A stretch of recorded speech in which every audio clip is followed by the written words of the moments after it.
बस भाई बस, गाड़ी रोक दो, मेरे साले का घर आ गया। अरे दीदी, जीजाजी, आप लोग आ गए। कैसे हैं जीजाजी? अरे वो सब बाद में, पहले टैक्सी वाले के पैसे चुकता कर, इसे बहुत जल्दी है। हाँ हाँ जीजाजी, मैं अभी पैसे दे देता हूँ। टैक्सी वाले भैया, कितने पैसे हुए आपके? जी कुल मिलाकर 6,000 रुपये। अरे मर गया रे, 6,000?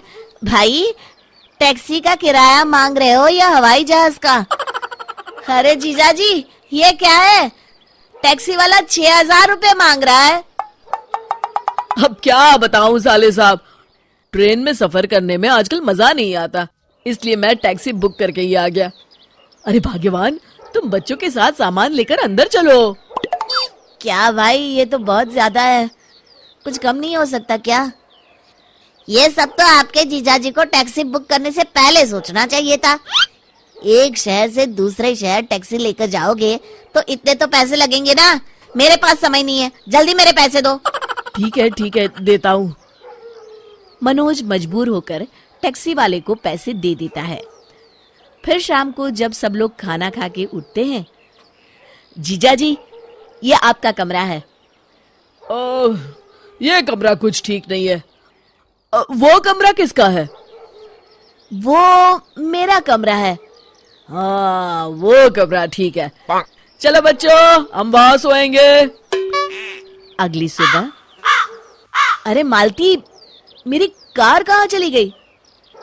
आपकी कार सुबह सुबह जीजाजी बाहर घूमने के लिए लेकर चले गए। अरे जीजाजी बिना बस में भी तो जा सकते थे, अब मैं ऑफिस कैसे जाऊंगा? तभी वहां मनोज की दीदी रेणुका आ जाती है। अच्छा, तो अब तू अपने जीजाजी को बस में भेजेगा? अरे तू खुद बस में क्यों नहीं चला जाता?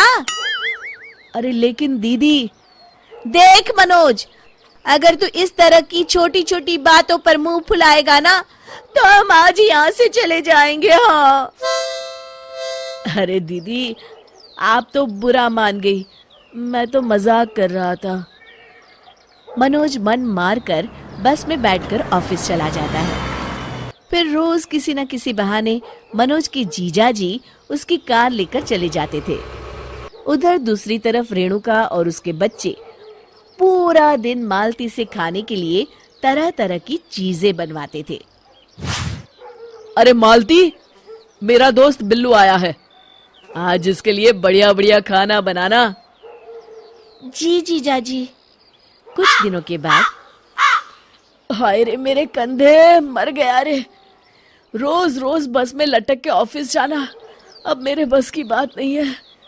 दर्द के मारे मेरा पूरा शरीर टूट रहा है।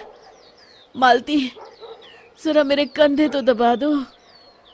अरे सारा दिन रसोई घर में खड़े खड़े और घर की साफ सफाई करने के बाद तो मेरे हाथ पैरों ने जवाब दे दिया है। अब तो मुझसे एक मक्खी भी नहीं मारी जाएगी। इस तरह रोज शाम तक दोनों बेहाल हो जाते हैं।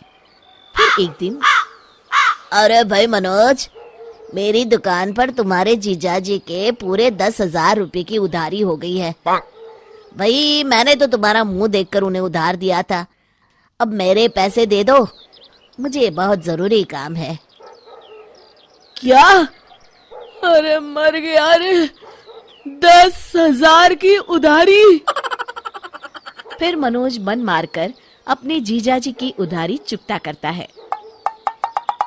मालती, अब तो हद हो गई, अगर जीजाजी यहाँ और कुछ दिन रुके तो हम सड़क पर आ जाएंगे।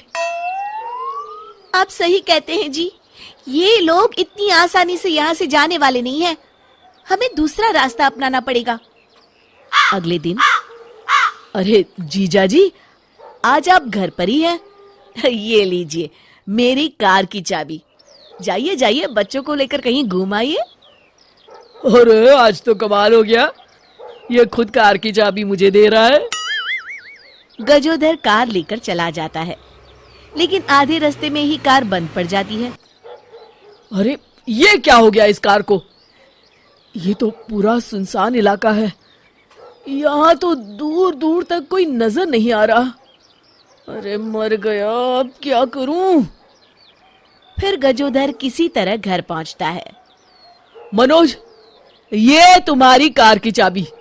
आज के बाद मैं इसे हाथ नहीं लगाऊंगा। हाँ। अगली सुबह। हाँ भाई मनोज, मालती कहाँ है? अभी तक नाश्ता नहीं लाई। अरे जीजा जी, कल रात मालती गिर गई थी। तब से मालती को कुछ भी दिखाई नहीं दे रहा। मैंने डॉक्टर भी बुलाया है। तभी वहां डॉक्टर साहब आते हैं और मालती की आंखों की जांच करने लगते हैं। हाँ भाई डॉक्टर, क्या बीमारी है, कुछ पता चला? मनोज, ये आदमी कौन है जो इतनी बदतमीजी से बात कर रहा है?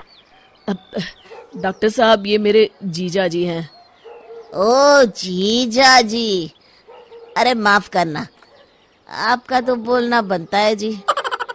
देखिए, सर पे भारी चोट लगने की वजह से इनकी आंखों की रोशनी पूरी तरह जा चुकी है। अब ये कभी नहीं देख पाएंगी। अच्छा, अब चलता हूं मैं। फिर अगले दिन से घर का सारा काम रेणुका को करना पड़ता है। उधर मनोज की कार खराब होने की वजह से जीजाजी भी कहीं घूमने नहीं जा पाते। दूसरी तरफ मनोज घर की बिजली भी कटवा देता है। क्यों भाई मनोज, हमारे घर की बिजली को क्या हुआ? दूसरों के घरों में तो बत्तियां जल रही हैं। जीजा जी, वो मैंने कई महीनों से बिजली का बिल नहीं भरा है ना। अरे तो जाकर पहले बिजली का बिल भरो। अरे जीजा जी, हजारों रुपए भरने पड़ेंगे। मेरे पास अभी इतने पैसे हैं नहीं। अब तो इसी तरह गुजारा करना पड़ेगा जी। इस तरह गजोधर और रेणुका का उस घर में जीना मुश्किल हो जाता है। हाय मेरी कमर, इतने लोगों का खाना बना बना कर मेरी तो हालत खराब हो गई। ये बच्चे सारा दिन बुआ ये बना दो, बुआ वो बना दो कहकर मेरी जान खाते रहते हैं। ऊपर से बिजली भी नहीं है। तुम सही कहती हो, सारी रात गर्मी में मच्छर काटते रहते हैं। ऊपर से मनोज की कार भी खराब है। अब यहाँ रहने में कोई मजा नहीं है। मजा तो अब यहाँ रहना किसी सजा से कम नहीं है। हम कल ही यहाँ से चले जाते हैं। हाँ हाँ, कल ही चलते हैं। अगले दिन मनोज की जीजाजी और दीदी घर छोड़कर चले जाते हैं।